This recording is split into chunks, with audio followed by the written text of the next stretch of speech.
Hey, is that? It's the dress that Pom Pom Pudding wears in Pom Pom Pudding, the Pudding. Oh, isn't that your favorite actress? Yeah, in the movie she looked great in this dress. Yeah, you must really like her. You seem to mention her quite a bit when we talk. She's amazing. Did you know that she did? And you know what would be a great idea? You should try wearing the dress. Huh? Why? Come on, it'll be really fast. You'll look just like her.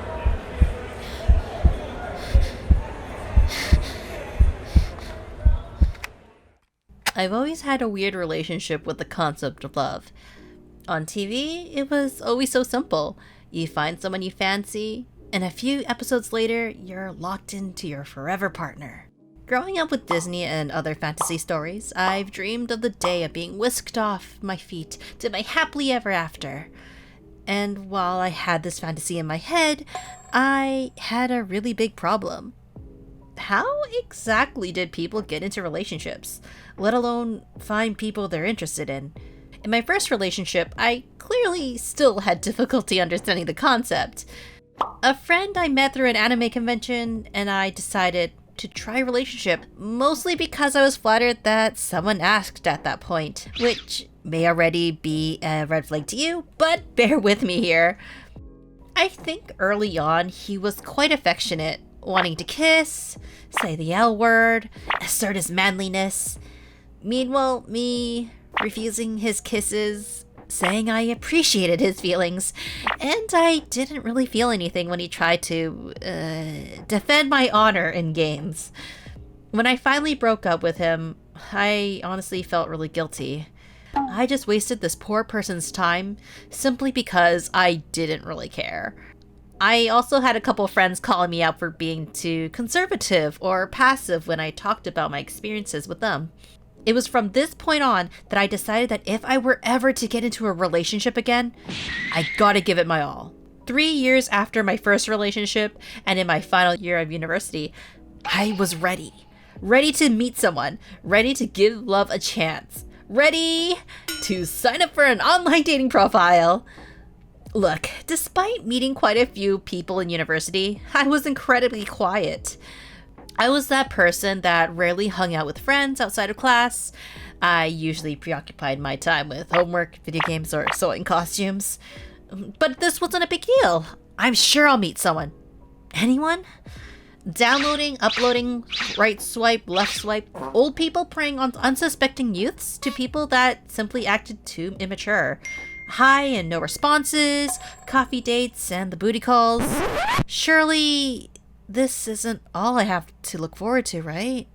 Dating isn't a race, but damn does it feel like one, especially when everyone and anyone can find love and you're still single. Your cousin just got married, your cousin's having their first baby. Did you hear that Jennifer and Frank went to Europe last summer? With each passing day, I started to feel like I was failing. My mom would say it's because of how I dressed. I should dress for the type of man that I want to attract. Another friend commented that I should give guys that I didn't really find all that appealing a chance. And there'll always be the encouraging comments. It'll come with time. Don't worry. Don't rush things, you know? But it still didn't stop those inner feelings, those inner voices. I was failing. I'm not gonna find anybody. There's no one who's gonna love me if I stay the way I am. I need to change who I am in order to meet somebody. And that's when the settling started. Whenever I got into a relationship, I honestly always put my partner first. I would do anything they asked me to do. I would drive them around, do things that they liked, change my diet to accommodate theirs, even wash their dishes from time to time. But it should be okay, right? This is what it means to be in a relationship, right? Remember every single little detail to get them the best gift. Check their cover letters to help them get further in their careers. Don't let it bother you when they dismiss your concerns. I'm not gonna lie, it really started to hurt when some of them would comment on my body. And while normally I would tell anybody that they should fight back, I would constantly laugh it off and even looked at ways to lose weight. After all, They finally picked me, right? I need to do everything in my power to make them happy. I'm moving back to my home country. I don't want to break up, but don't worry, I got a job as an English teacher. I'm moving 4 hours away, but not really sure long distance would really work for me. Say no more. I'll find us a place that is also pet friendly and bring my dog. I'm their partner. I need to make them happy. I need to be perfect. When things come to an end, they come to an end. You and your dog snore too loudly. I can't sleep. Oh, that's not something I can really control. I don't miss you anymore. Did I do something wrong? Was it because I nagged you too much over that one thing? I just don't feel the same way anymore. Is there someone else? Is it because I'm not pretty enough? Is it because I'm too fat? It's okay. I understand. But was I really only that? Maybe it was because of that one fight. Or nag. Or maybe it's because I was too outdoorsy. Or it's because I disagreed with them that one time. But I guess the obvious answer was that I simply wasn't good enough.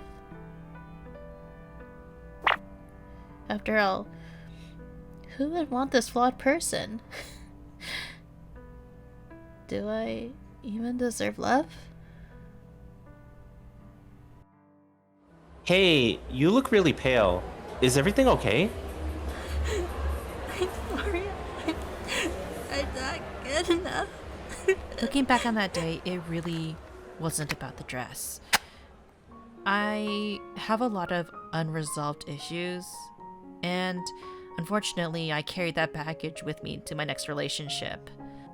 I wasn't perfect in my relationships, and I will never claim to be. I still have a lot of anxieties, and I'm still learning how to love and be a good partner. Healing takes time. Sometimes you need to do it on your own, but it is nice to have someone who is there to understand and walk you through your feelings, even if your triggers don't really seem to make sense at the time. Hey, are you ready to go?